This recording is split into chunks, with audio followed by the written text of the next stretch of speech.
Cassandra BL qui me demande: la vie là-bas est-elle plus chère, fruits et légumes? Est-ce un environnement plus agréable que la France? Donc oui, la vie est chère, les fruits et légumes sont chers, clairement. Voilà, hein. C'est dit. Est-ce que c'est plus agréable qu'en environnement? Je veux dire, là ça dépend vraiment des personnes. Forcément Londres c'est très urbain, donc si vous aimez la pleine campagne, ça va pas le faire.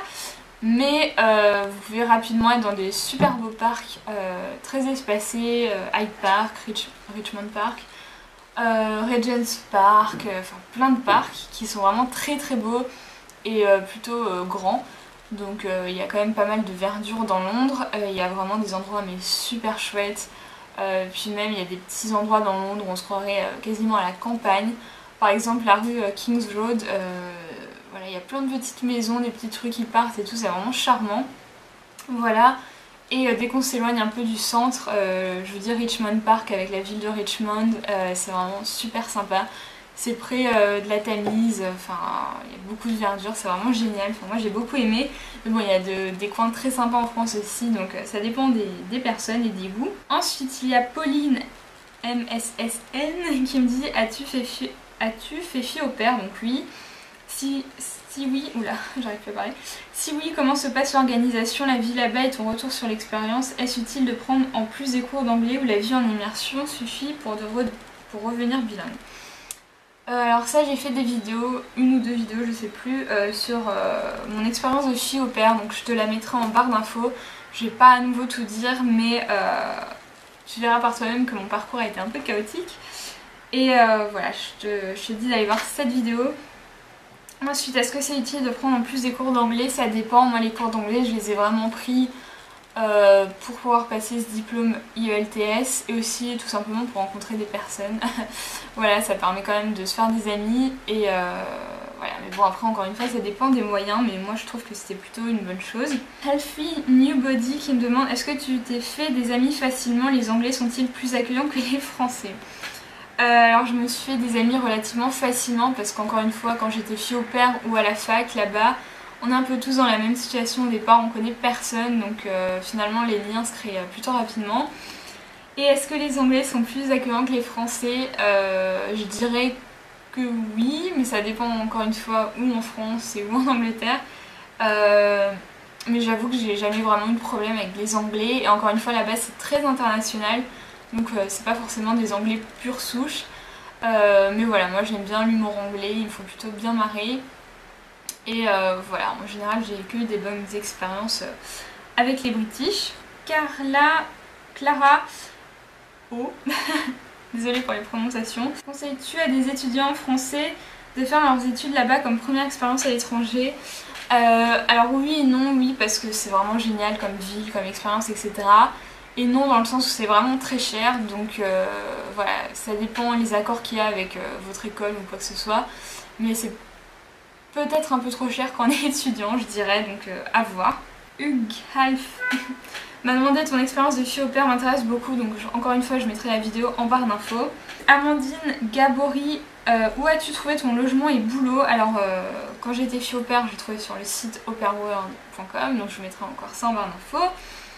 Le logement, donc quand j'étais fille au père, j'étais logée chez l'habitant.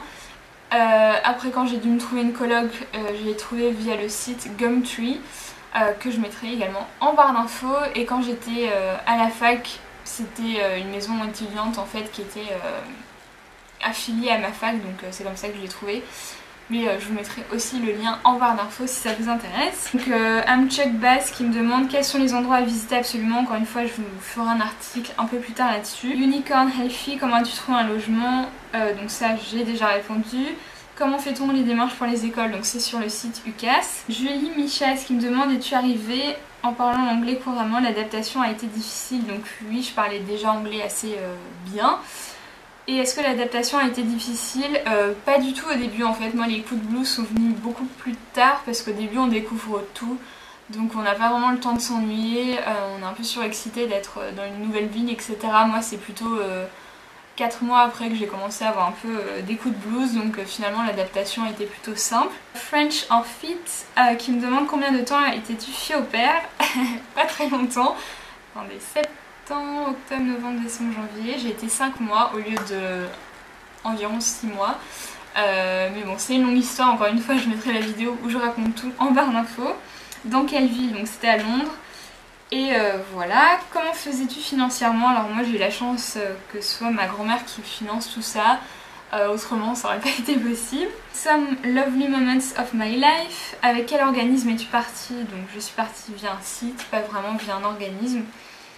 Donc j'avais un bon niveau d'anglais. Quelle formation as-tu suivi là-bas? Donc j'étais en licence de journalisme pendant 1 an.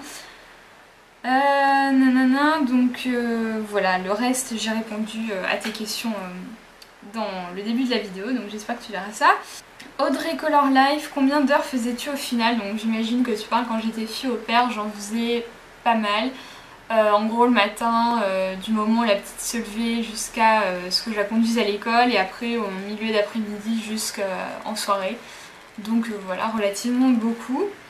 Est-ce que tu avais le temps d'aller te balader toute seule ou tu étais trop occupée? Alors ça dépendait vraiment des jours, mais en général j'avais plutôt le temps. J'avais le temps d'aller prendre mes cours d'anglais, etc. et d'un peu sortir le soir, mais voilà. Fallait pas oublier qu'on était là pour bosser. Pauline Healthy, quel est l'idéal pour changer ses euros, France ou Londres, à la banque, l'aéroport ou bureau de change? Alors ça, aucune idée honnêtement.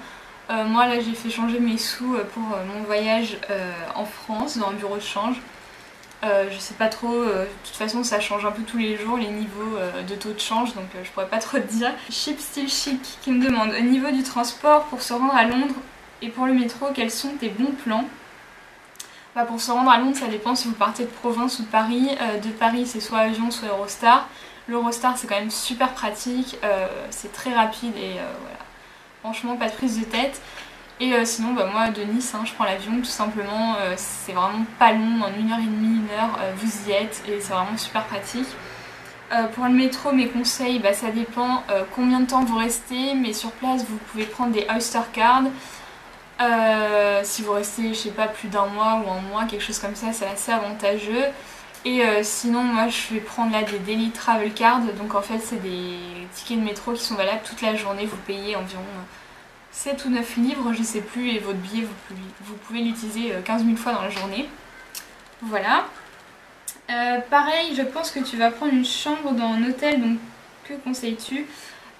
Donc tout ça, je vous en parlerai après mon voyage à Londres, pour vous faire un peu une revue des endroits où j'ai été, ce sera plus sympa je pense. Marine29 Gouel, j'aimerais faire un voyage à Londres mais je ne sais absolument pas comment l'organiser et où réserver. Moi je te conseille les sites comme Booking, c'est très pratique pour trouver des hôtels et après de t'acheter des guides, guides du routard, etc. C'est vraiment facile de s'organiser avec ça. C'est bon, j'ai répondu à toutes les questions sur cette photo, donc je vais passer aux autres. CJMFT qui me demande comment as-tu géré les coups de blues. Alors je les ai pas totalement gérés honnêtement. Il y a une période où j'étais vraiment pas très bien, où j'ai plus envie de sortir, etc. Voilà, j'en avais juste marre. Pourtant j'adore Londres, mais je sais pas, à ce moment-là j'ai vraiment eu un gros coup de blues. Et je l'ai pas trop géré. Bon, je retournais en France quelques semaines, mois après, donc ça allait. Mais j'avoue que c'était un peu difficile et comme vous le savez, ou vous le savez pas, je sais pas, j'ai pris quand même pas mal de poids quand j'étais à Londres, parce qu'il y a des moments où je m'ennuyais, j'avais des coups de blues et du coup j'engloutissais des cookies ou que sais-je, donc ça j'ai pas trop géré. Voilà, il faut essayer de penser à autre chose, de se distraire, de sortir, etc. Mais voilà, chacun est humain et parfois c'est pas facile de faire face aux coups de blues, mais voilà, il y a toujours moyen de se remettre de bonne humeur. Cerisette 10, que penses-tu des organismes qui prennent tout en charge? Alors je peux vraiment pas te dire parce que je suis pas du tout passée par ce type d'agence, donc aucune idée, désolée. Et en combien de temps es-tu devenue bilingue? Je sais pas du tout.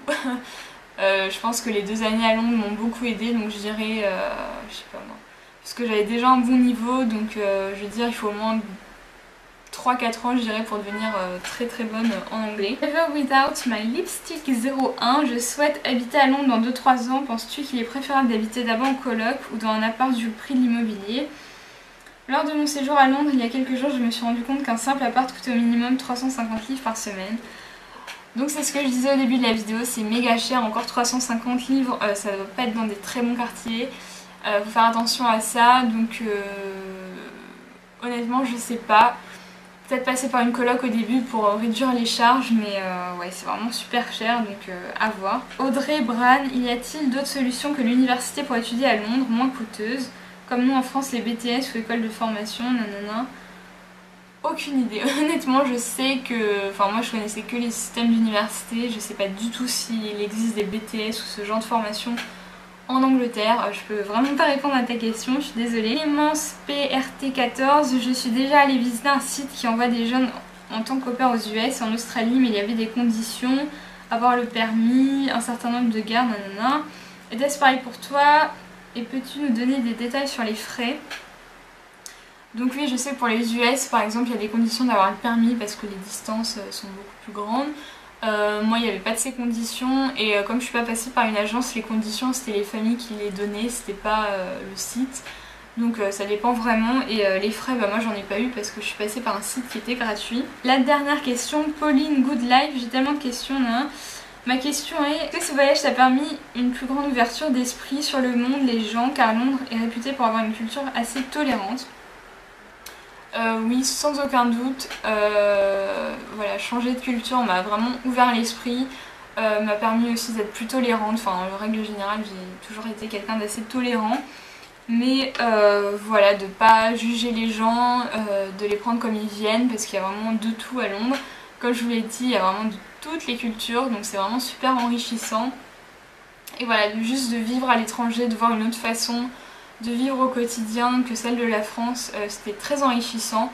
Donc c'est vraiment quelque chose que je recommande mais 1000 fois, c'est de voyager, pas forcément à Londres, ni en Angleterre. Voilà, moi je suis un peu une obsédée, mais voilà, que ce soit en Italie, en Espagne, j'en sais rien. C'est vraiment super intéressant. Donc si vous avez les moyens de voyager, même si c'est pas longtemps, essayez de le faire parce que c'est vraiment super pour s'ouvrir l'esprit, avoir une culture plus large et voilà, être plus tolérant tout simplement. Donc j'ai répondu à toutes les questions, c'était assez long, j'ai beaucoup parlé, j'ai l'impression, je suis totalement desséchée. J'espère que ça vous a plu, si vous avez d'autres questions, bah, laissez-les-moi en commentaire et j'y répondrai dans une autre vidéo. J'espère que vous allez toutes et tous très bien et je vous dis à la prochaine. Ciao ciao!